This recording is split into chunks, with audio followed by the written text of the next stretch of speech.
David Moore, Dallas Morning News. You talk about the way the offense came out in the second half and the focus and execution you had from that point forward. Yeah, I mean, we got off of our own feet. Excuse me. We stopped stepping on our toes, making self-inflicted mistakes. Didn't turn the ball over. And we're able to get in that rhythm, get back to what I talked about in the past. Our standard and expectation, and pretty much scoring on every drive except the last one, and then the nil possession, going out there and kneeling, and that's what we're capable of doing when we're heightening our focus, executing in between the whistle and just finishing, and that's what we hold. That is our standard, and that's what we're gonna hold each other to. And when we're not doing that in the first half, it's tough, but we understand that. Yeah, this is the NFL, and it's tough. It's not going to always go our way and always be perfect, but we've got to be committed to each other, committed to our game plan, and just stay at it. I got to ask, did you think the CD catch was a touchdown, and what did you think of whack-a-mole? I definitely thought the CD catch was a touchdown. I mean, I went to the sideline, dropped my helmet and everything. So it was an amazing catch, regardless of his feet. His heel came down out of bounds or whatever that rule is, just a different rule. Sideline versus the end zone, don't quite understand that. A catch is a catch. And then the whack-a-mole was great. The guys told me about it earlier in the week. They were worried about getting fined or getting a penalty. We said, make sure you're up 2 touchdowns, and we got a couple of guys that can help with the fine, so go for it. Dak, James Hadnot, KSLA News 12. I wanted to ask about the efficiency on third down. The team was so efficient throughout the contest, and why was that so important for you guys in the second half especially? Yeah, I mean, we're focused. We know this team can give some problematic looks. They definitely got us on 1 or 2 of them early.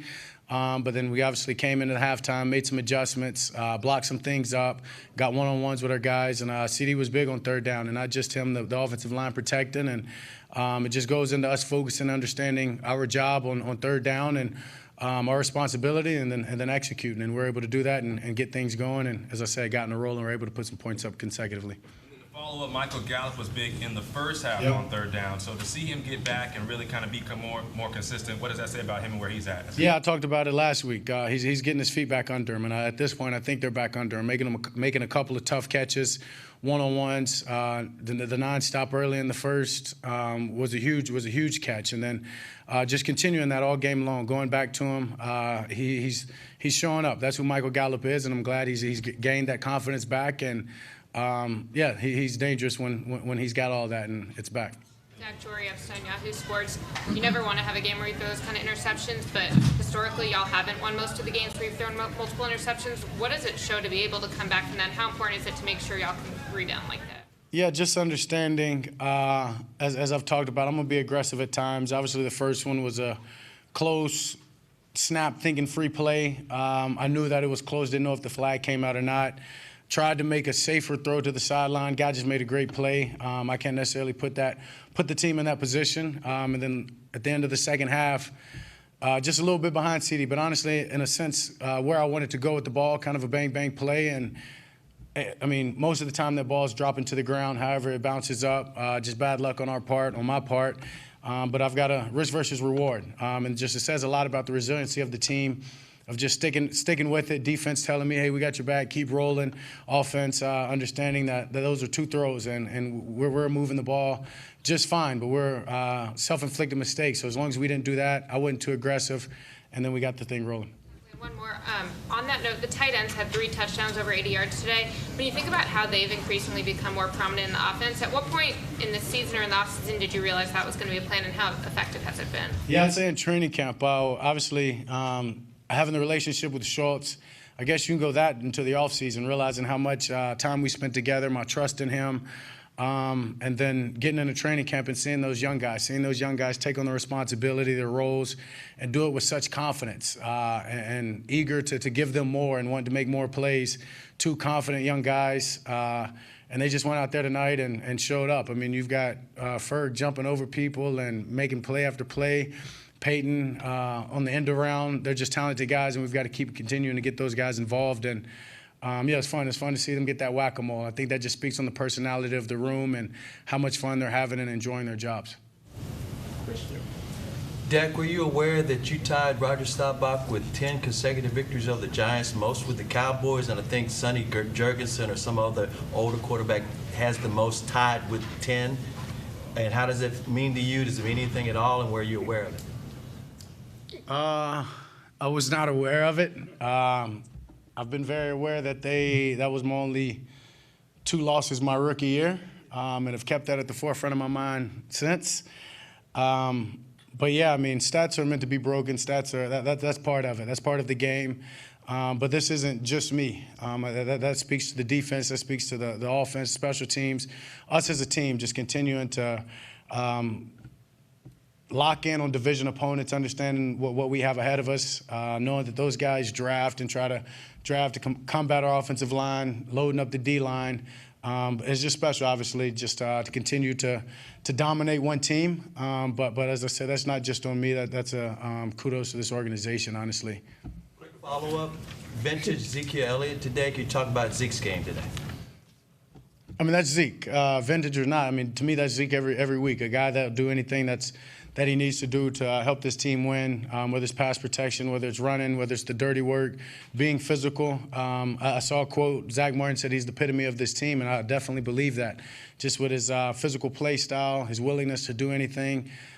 He's a brother of mine. Obviously blessed to come in and be with him these last 7 years. I joked with him later in the game and said, you got Ferg jumping over people, man. You're an inspiration to guys. And he laughed. I'm like, we're 7 deep. You know what I'm saying? You should take that as a compliment. So he's no surprise when Zeke does Zeke things. Michael Gelkin, Dallas Morning News. Not to change the tone, but 4 false start penalties today. You guys have 14 of them in 6 home games. What do you make of that area and the need to improve it? Yes, definitely a need to improve. We've got to be better in just the discipline, the focus. Obviously, when you're on the ball, there's a lot of communication, a lot of things happening. It wasn't the same guy over and over, obviously, so that's a good thing. But in the same sense, it shows how heightened our focus has to be each and every play. With so much communication going on, a lot of dummy calls, a lot of real calls, and just being locked in to the cadence. We can't have that, and when we have that, all of those drives, all of those penalties hurt us on those drives in some way or not. So we just got to be better. We've got to continue to go back to work, clean that up, clean up the communication. It starts with me, and we will get better at it. The Giants' defensive coordinator is known for being one of the most blitz-heavy play callers in football. How surprised were you that they took that approach, even though they were without 2 starting corners? And was that why you were up there orchestrating at the line so much today? Yeah, in a sense. Obviously, we realize with tempo, it puts those guys in a stressful position to getting all those looks and to getting to their complicated calls. So, yeah, that was a part of the game plan. And honestly, I wasn't surprised at all. That's who he is. You can go back in his history for years, and that's who he is. And so as much as, we did think maybe he would come out a little conservative, and obviously with so many backups and them being in the position they were in, but once we saw it in the first couple of possessions, we knew that's what they were in. That was their game plan, and he was going to continue to call it. And so for us, it was about making those adjustments, getting locked in, and make sure we could dial up things to protect and create our matchups. For a long time in this league, Dak, the thought process is around this time of year, you kind of get a gauge of what your team is. So with that being said, where do you think you guys are, and what do you need to do to get where you want to go? Yeah, we've got to, first off, stop with the penalties. We got to be more disciplined. Stop hurting ourselves on drives and self-inflicted wounds, whether it be me turning the ball over, being too aggressive, or not on the same page as receivers. False starts, we've got to clean all that stuff up. But I'm as confident as I can be and always have been in this team. As I told y'all earlier in the week, that it doesn't matter who says anything about what they believe in. I know what this team is capable of, especially with this defense that we have. So we just got to continue to keep our heads down, take it one day at a time, one game at a time. And as I said, we control everything that's in front of us.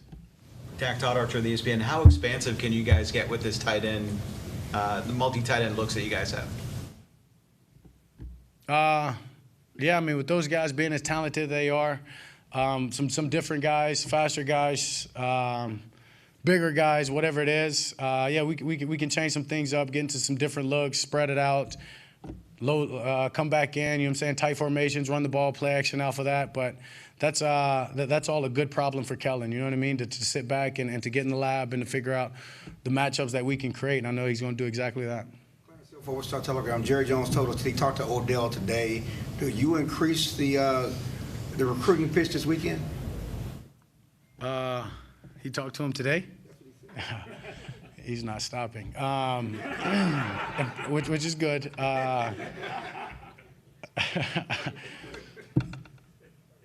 I'm sure Jerry did a great job of it. You know what I mean?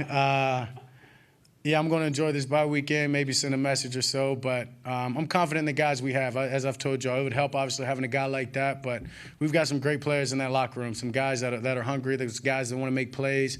Michael Gallup getting his feet back underneath him, Noah Brown, who's constantly reminding me, you know what I'm saying, his matchups, what he's got on the other side. I'm confident in the guys that we have in this locker room. Odell can definitely help us, but for me, it's about focusing on what I can control. Yeah,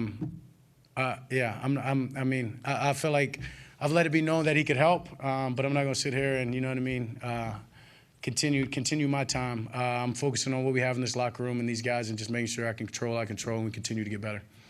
This ends a stretch of 3 games in 12 days. After losing that Green Bay game, can you talk about how the team responded to get to this point and get to 8-3? Yeah, I mean, that loss hurt, not only because you want to get it for your head coach, but just in the fashion that we did it.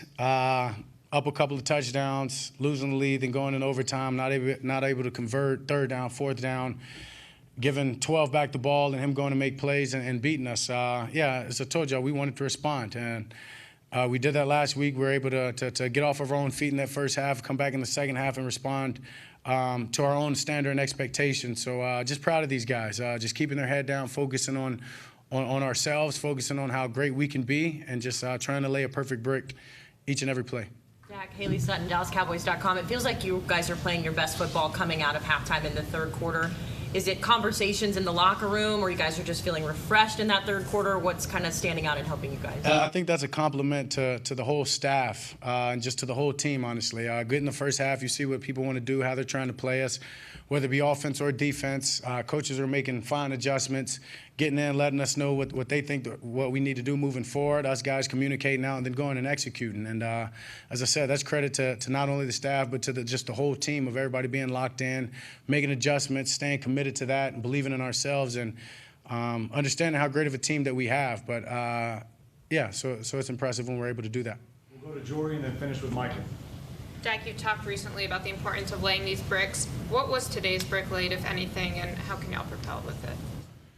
It was a win. It was a win against a division opponent. And sometimes all that matters is the win. Ugly first half, sure, but defense gave us a chance. I mean, 13-7 in the first half, right? Yeah, I mean, so just to hold them to that, allowing us to have some mistakes, to have some troubles, but to continue to be there for us, have each other's back. It was complimentary football in that sense. When we weren't our best, they locked in and they held their own for us. Then we came out in the second half and got turnovers. They got a big 4th down stop. We rewarded them with the touchdown, and I think that just speaks to our trust to one another. As I said, those guys communicating across the ball, our accountability, our expectations on both sides of the ball, and it's great. We've got a great team, a great brotherhood, and a great culture. So when you're able to do that, it's special, and we can continue to move forward and try to lay those perfect bricks. My question actually is about the defense. They've made a lot of focus on stopping the run with higher success. To do what they did today against that Russian offense, what are you seeing from them in terms of laying bricks toward their goals? Yeah, that those guys just got to trust the process, and they definitely do that. The guys are going to make plays. They don't have to try too hard to make plays. Trust what Coach Dan Quinn's calling. Trust that the other 10 are doing their job, staying in their gaps, and when they do that, there's not much you can do on them. I'm practicing against these guys day in and day out, and you know why teams want to run the ball against them. You can't get into a 3rd and long. You can't get into obvious passing downs against them because they're going to hunt. And that's their mentality. It's impressive. It's an energy that we get to feed off of on offense. And, yeah, just blessed to have a defense like that and just men who care so much about their job and doing their part. Thank you all. Happy Thanksgiving.